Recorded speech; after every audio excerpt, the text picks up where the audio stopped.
Bonjour chers frères et sœurs, soyez le bienvenu à cette prière du matin. C'est avec beaucoup de joie que nous commençons notre journée et nous demandons l'intercession de la Vierge Marie, bien sûr de Sainte Thérèse de l'Enfant Jésus, qu'elle puisse toujours nous accompagner dans notre démarche de foi. Faisons ensemble le signe de la croix et commençons notre journée. Au nom du Père, du Fils et du Saint-Esprit. Amen. Je vous salue Marie, pleine de grâce, le Seigneur est avec vous. Vous êtes bénie entre toutes les femmes, Jésus, le fruit de vos entrailles, est béni. Sainte Marie, Mère de Dieu, priez pour nous, pauvres pécheurs, maintenant et à l'heure de notre mort. Amen. Notre-Dame du Mont Carmel, priez pour nous. Nous allons prendre l'évangile de Luc, chapitre 19, versets 1 au 10. En ce temps-là, entré dans la ville de Jéricho, Jésus l'a traversée. Or, il y avait un homme du nom de Zachée, il était le chef des collecteurs d'impôts, et c'était quelqu'un de riche. Il cherchait à voir qui était Jésus, mais il ne le pouvait pas à cause de la foule, car il était de petite taille. Il courut donc en avant et grimpa sur un sycomore pour voir Jésus qui allait passer là. Arrivé à cet endroit, Jésus leva les yeux et lui dit, « Zachée, descends vite.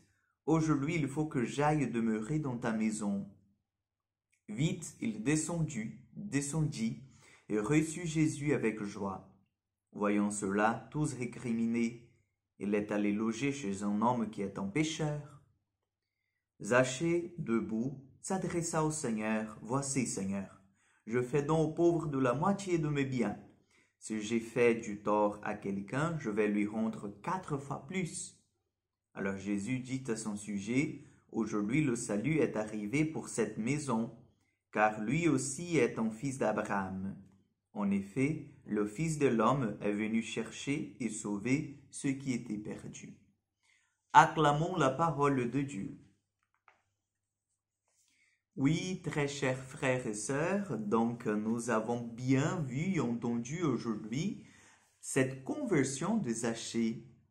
Zachée qui était de petite taille, Zachée qui poussé par un désir de connaître, de savoir qui était Jésus, a en fait cette plus belle rencontre des évangiles avec le Seigneur. Parce que même au milieu de la foule, Jésus arrive à le repérer sur un sycomore et lui demande de descendre parce qu'il allait passer chez lui.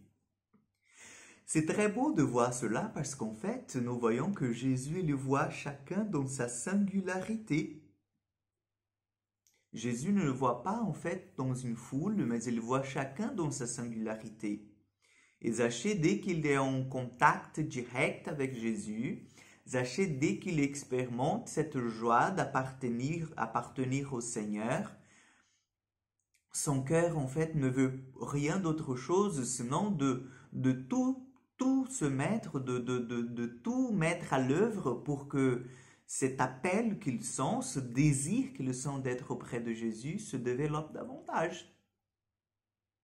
Donc, nous allons voir quoi? Nous allons voir donc Zachée qui dit, « Seigneur, si je fais tort, si j'étais malhonnête, ben de suite, je rendrai ce que j'ai volé. Je rendrai ce qui n'est pas à moi. Je vais essayer de faire que je puisse vraiment être pardonné de tous mes péchés, mais aussi être juste envers ceux qui j'étais injuste. » Et là, vous allez voir, chers frères et sœurs, les signes véritables d'une conversion. Pourquoi? Parce que le signe véritable d'une conversion, ne sont pas en fait de mots, mais ce sont de gestes concrets. Zachée a changé de vie. Et nous aussi, nous sommes appelés à changer nos vies. Nous sommes appelés à changer nos vieilles habitudes pour vraiment entrer dans ce que le Seigneur il nous demande, cette vie nouvelle, grâce à cette rencontre avec lui, grâce à son esprit qui est avec nous. Donc, demandons ce matin que le Seigneur nous aide, qu'il nous donne cette même grâce de Zachée de nous convertir. Nous avons besoin de nous convertir. Dieu, donne-nous la force, que nous sachions que tu es plus grand que nos péchés, que nos détresses. Et nous voulons, Seigneur Jésus, nous convertir. Nous voulons te voir. Nous voulons demeurer avec toi. Le Seigneur soit avec vous. Que Dieu Tout-Puissant vous bénisse et vous garde, le Père, le Fils et le Saint-Esprit. Amen. Bonne journée à vous, bonne semaine. Que Dieu vous accompagne et à demain pour encore une prière du matin.